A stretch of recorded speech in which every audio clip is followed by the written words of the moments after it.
Dear students, আজিৰ ভিডিঅ'ত আমি আলোচনা কৰিম অসম জাতীয় বিদ্যালয়ৰ অধীনত থকা ছাত্ৰ ছাত্ৰীসকল যিসকল তোমালোক ক্লাছ 7ত পঢ়ি আছা।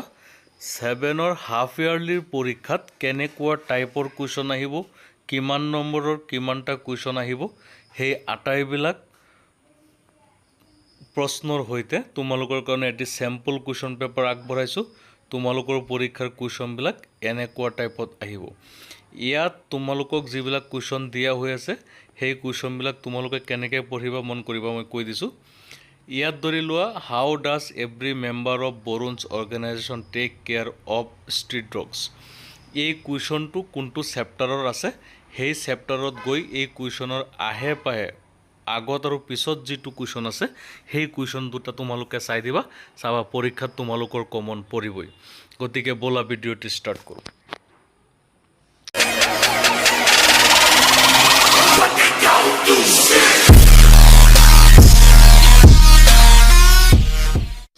প্ৰথম তোমালোকে মনত ৰাখিবা, তোমালোকৰ পৰীক্ষাটো 100 মাৰ্কছৰ হ'ব।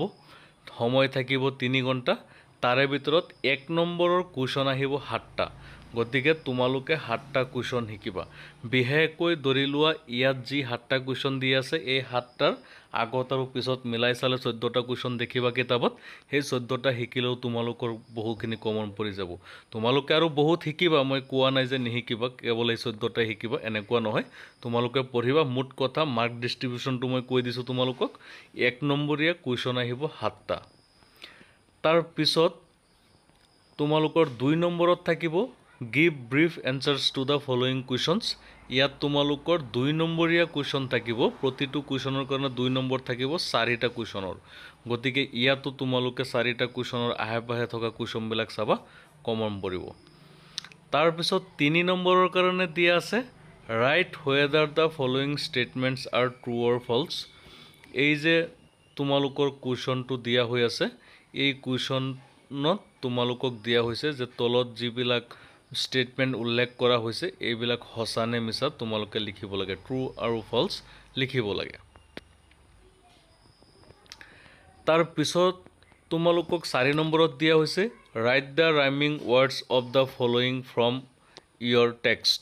ইয়াত তোমালোকৰ কিতাপৰ কবিতাৰ পৰা 2টা ৱৰ্ড দিয়া হৈছে। এই 2টা ৱৰ্ডৰ ৰাইমিং ৱৰ্ড লিখিব লাগে, কবিতাৰ পৰা ৰাইম লিখিব লাগে। 5 নম্বৰত দিয়া হৈছে identify the adjectives and write them separately. 5 number কুৱেশ্যনটো চোৱা, আই লাইক এছিয়ান মিউজিক। ইয়াত তোমালোকৰ এডজেক্টিভ কোনটো এইটো এক্সট্ৰাকৈ লিখিব দিছে। ধৰি লোৱা, আই লাইক এছিয়ান মিউজিক। আইটো হৈছে ছাবজেক্ট, লাইকটো হৈছে ছাবজেক্ট মানে প্ৰনাউন, লাইকটো হৈছে ভাৰ্ব, মিউজিকটো হৈছে নাউন। গতিকে এডজেক্টিভটো হৈছে এছিয়ান। গতিকে এইটো লিখি দিবা তোমালোকে। এনেকুৱাকৈ পৰীক্ষাত আহিব।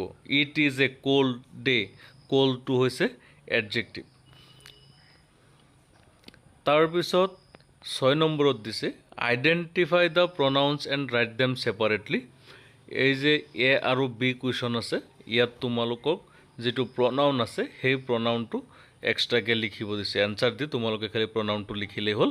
এ নম্বৰত it is a very beautiful flower. ইয়াৰ প্ৰনাউনটো হৈছে ইট হৈছে প্ৰনাউন। আৰু বি নম্বৰত দিয়া হৈছে দ'জ আৰ পেণ্টছ। ইয়াত দ'জ হৈছে প্ৰনাউন। 7 নম্বৰত দিয়া হৈছে use the correct tense form of the verbs given in brackets and rewrite the sentences. তোমালোকে চেণ্টেন্সটো সম্পূৰ্ণকৈ লিখিব লাগিব শুদ্ধকৈ। Our teacher teach geography till next November. এই চেণ্টেন্সটো কোন টেন্সত আছে সেই টেন্স মতে শুদ্ধ কৰিব লাগে। Be he do the work just now. এই চেণ্টেন্সটো ধৰি লোৱা জাষ্ট নাও আছে, চেণ্টেন্সটো প্ৰেজেণ্ট পাৰফেক্ট টেন্সত হ'ব। গতিকে তোমালোকে এনচাৰ দি লিখিবা he has done the work just now. I always go' to school by bus. এইটো হ'ব I always go' to school by bus, খালি ব্ৰেকেট উঠাই দিলে হৈ গ'ল। 8 নম্বৰত দিয়া হৈছে change the voice of the following sentences. এই 4টা চেণ্টেন্সৰ ভইচ চেঞ্জ কৰিব লাগে। এইকেইটা বাৰু মই কৈ দিছোঁ, তোমালোকক ছাৰসকলে শিকাইছে চাগে। ভইচ চেঞ্জত তোমালোকৰ 4 নম্বৰ থাকিব হাফ ইয়াৰলি পৰীক্ষাত। Mother is cooking dinner. এইটো হ'ব dinner is being cooked by mother. The cat has drunk the glass of milk এইটো হ'ব the glass of milk has been drunk by the cat my brother knows the answer এইটো হ'ব the answer is known to my brother he plays football এইটো হ'ব football is played by him তাৰপিছত তোমালোকৰ 9 নম্বৰত দিয়া হৈছে change the form of narration of the following তোমালোকে 4টা নেৰেশ্যন কৰিব লাগিব এই নেৰেশ্যন কেইটা তোমালোকে শিকিবা প্ৰথম দিয়া হৈছে the lady said to me I like mangoes এইটো নেৰেশ্যন কৰিলে হ'ব the lady told me that she liked মেংগোজ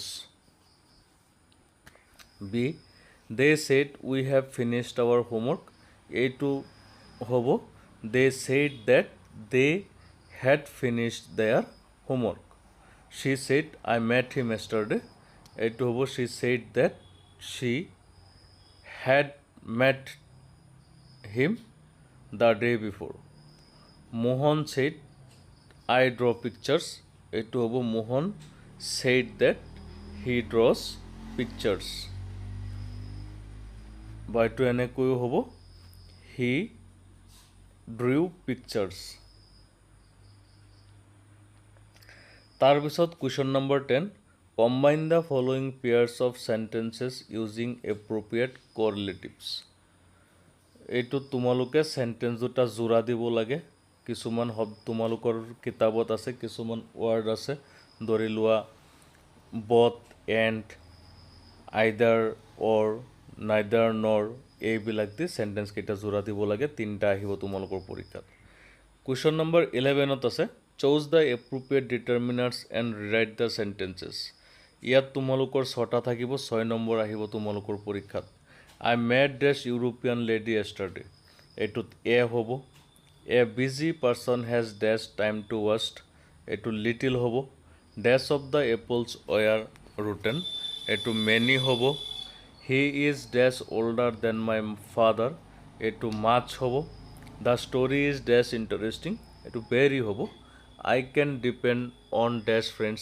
I have এইটো দ্য ফিউ হ'ব তাৰপিছত question number 12 choose the correct prepositions and rewrite the sentences শুদ্ধ প্ৰিপজিশ্যনটো বাছনি কৰি গোটেই চেণ্টেন্সটো লিখিব লাগিব তোমালোকৰ the old men lives dash begging এইটো বাই হ'ব my sister was sure dash success এইটো অফ হ'ব my brother send the letter dash hand এইটো বাই হ'ব শ্ব'ছ আৰ মেড ডেছ লেডাৰ এইটো অফ হ'ব do not বষ্ট dash your wealth এইটো অফ হ'ব বষ্ট of I bought this PAN dash 10 rupees এইটো 4 হ'ব তাৰপিছত 13 নম্বৰত দিছে ডু এজ ডিৰেক্টেড ব্ৰেকেটত যি কথা কৈ দিছে সেইমতে তোমালোকে কৰিব লাগিব উদাহৰণস্বৰূপ ধৰি লোৱা the guest chemo at 7 PM এইটোত তোমালোকে হুৱেন দি এটা কুৱেশ্যন বনাব লাগে এইটো এনেকুৱা টাইপৰ হ'ব when did the guest come he is a doctor ask a take using what ask a question using what এইটো হ'ব what is he she likes to read stories turn into interrogative এইটো interrogative বনাব লাগে এইটো হ'ব does she like to read stories he came to school yesterday turn into interrogative এইটো interrogative বনাব লাগে এইটো লিখিবা did he come to school yesterday my cousin lives in Delhi ask a question using where এইটো হ'ব where did your cousin where does your cousin live তাৰপিছত ইয়াত তোমালোকক এ আৰু বি মেটচ কৰিবলৈ দিছে এনেকৈ এটা আহিব তোমালোকৰ এইটো মেটচ কৰিব তোমালোকে তাৰপিছত এটা পেৰাগ্ৰাফ দিয়া হ'ব তোমালোকক সেই পেৰাগ্ৰাফটো পঢ়ি তোমালোকে তলত দিয়া প্ৰশ্নবিলাকৰ এনসাৰ কৰিব লাগিব মানে আনচিন পেৰাগ্ৰাফ বুলি কোৱা হয় এইটো কিন্তু মোস্ট ইম্পৰ্টেন্ট তোমালোকে পেৰাগ্ৰাফ এটা পঢ়ি তাৰ পৰা এনসাৰ লিখিব লাগিব তাৰ পিছত 16 নম্বৰত তোমালোকক দিয়া হৈছে মানে এনেকুৱা এটা আহিব তোমালোকে এটা নোটিছ লিখিব লাগিব ধৰি লোৱা ইয়াত দিয়া হৈছে you are Pradyut Pranjita the sports secretary of Borbori high school Dhubri write a notice to hang on the notice board of your school giving the details for participation of students in a football tournament to be organized by your school. তোমাৰ স্কুলত এটা football tournament আয়োজন কৰা হ'ব, তাত participate কৰিবলৈ এটা notice লিখিব লাগে, সেইটো তোমালোকে লিখিব লাগে। তোমালোকক স্কুলত শিকাইছে চাগে ইতিমধ্যে। তাৰপিছত লাষ্টত 17 নম্বৰত তোমালোকক ট্ৰেন্সলেশ্যন দিয়া হৈছে 10টা, গতিকে ট্ৰেন্সলেট কৰিবা। একেবাৰে সহজ সহজ ট্ৰেন্সলেট আহে, তোমালোকে কোনো চিন্তা কৰিব নালাগে। তাৰপিছত 18 নম্বৰত থাকিব ৰিডিং, এইটো ক্লাছত লোৱা হ'ব। 19 নম্বৰত স্পেলিং আৰু ডিক্টেশ্যন তোমালোকৰ ক্লাছত লোৱা হ'ব, পৰীক্ষাৰ আগত বা পৰীক্ষাৰ পিছত শেষ কৰি দিয়া হ'ব। গতিকে এইখিনি তোমালোকে চাবা, এই এনেকুৱা টাইপৰ ছেইম প্ৰচেছত তোমালোকৰ কুৱেশ্যনটো দিয়া হ'ব। গতিকে তোমালোক সকলোৱে ভালকৈ পঢ়িবা যাতে পৰীক্ষাত ভাল নম্বৰ পাব পাৰা। ধন্যবাদ থাকিল। আৰু এটা কথা, তোমালোকে চেনেলটো কিন্তু ছাবস্ক্ৰাইব কৰিবা।